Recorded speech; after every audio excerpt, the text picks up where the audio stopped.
बंदर भाई फॉरेस्ट में रहकर खूब फल फूल खाते थे। एक पेड़ से दूसरे पेड़ पर खूब उछल कूद करते थे।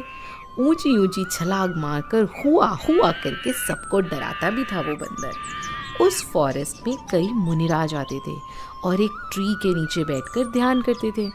तो ध्यान में बैठे हुए मुनिराज को देखकर बंदर बहुत खुश होता था, लेकिन वहाँ पर कभी ऊधम, वहाँ पर कभी शरारत नहीं करता था।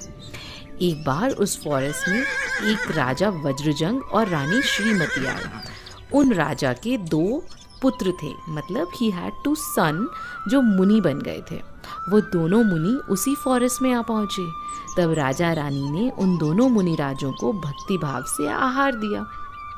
बंदर पेड़ के ऊपर बैठा बैठा सब देख रहा था कि ये राजा रानी कितने अच्छे भावों से मुनि महाराज को आहार दे रहे हैं। ये सब देखकर उसके मन में आया कि यदि मैं मनुष्य होता तो मैं भी इन राजा की तरह मुनियों की सेवा करता। लेकिन देखो, मैं तो एनिमल हूँ, मैं तो पशु हूँ। मेरा ऐसा फॉर्चून कहाँ कि मैं मुनिराज को आहार दे सकूँ। आहार दान के बाद वे मुनिराज उपदेश देने लगे। राजा रानी उनका उपदेश सुन रहे थे और बंदर भी दोनों हाथ जोड़कर मुनिराजों की वंदना कर रहा था और वहाँ बैठा बैठा उपदेश सुन रहा था। ये सब देखकर राजा बहुत सरप्राइज हुआ और उन्होंने मुनिराज से पूछा, हे मुनिराज, ये बंदर कौन है? मुनिराज ने कहा, राजा, ये बंदर पूर्व जन्म में नागदत्त नाम का एक बनिया था। उस समय उसने बहुत कपट भाव, बहुत ही गंदे चीटिंग वाले भाव किए थे। मायाचारी करने के कारण ये नेक्स्ट जन्म में बंदर बना। आपको पता है, जो व्यक्ति कपट करता है, मायाचारी चीटिंग करता है, उसको तिर्यंच गति मिलती है। मुनिराज ने कहा, राजा, जिस प्रकार इस भव में हम तुम्हारे पुत्र थे ना, उसी प्रकार इस बंदर का जीव फ्यूचर में आपका पुत्र होगा और भविष्य में जब आप ऋषभदेव तीर्थंकर बनोगे ना, तो ये जीव आपका गणधर बनेगा और मोक्ष प्राप्त करेगा। मुनिराज के मुंह से ये सुनकर बंदर तो बहुत खुश हुआ और खुश होकर मुनिराज के चरणों की वंदना करके आनंद से नाचने लगा। बंदर के तो खुशी का पार ना रहा। His happiness had no bounds। वो रोज़ अच्छी अच्छी भावनाएं भाने लगा और वो बंदर मरकर मनुष्य बना। उसका जन्म हुआ भोग भूमि में, जहाँ राजा और रानी के जीव भी वहीं थे।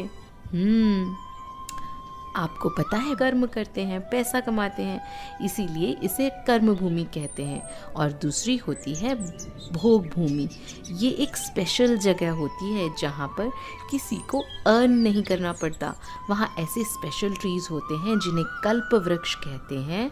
उनसे हमें क्लोथ्स, फूड एक्सेट्रा सब कुछ मिल जाता है।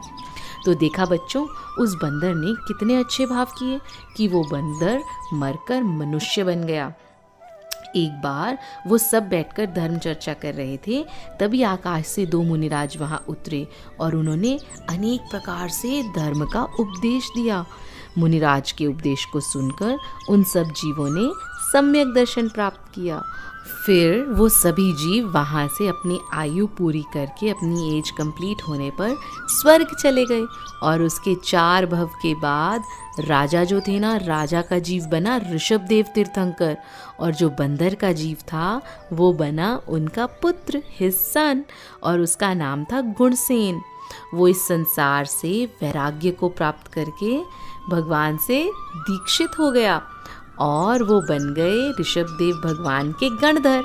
3 रिद्धीज होती हैं, स्पेशल पावर्स। वो कभी आहार नहीं करते। भगवान का उपदेश सुनकर उससे वो द्वादशांग वाणी में कंपाइल करते हैं। They make 12 parts of the Jinvani और उसी बर्थ से मोक्ष भी प्राप्त करते हैं। तो गुणसेन ने भी तपस्या करके केवल ज्ञान प्रकट किया और फिर मोक्ष प्राप्त किया। देखा बच्चों, जब ये बंदर मनुष्य था तब इसने कितना छल कपट किया, चीटिंग करी, जिसके कारण उसे नेक्स्ट बर्थ मिला बंदर का। लेकिन बंदर बनने के बाद मुनिराज की वंदना और धर्म का उपदेश सुनने से उसकी अच्छी भावनाएं हो गई और वो फिर से ह्यूमन बना, फिर से स्वर्ग गया और उसके बाद तीर्थंकर का बेटा बना और साधना करके मोक्ष चला गया।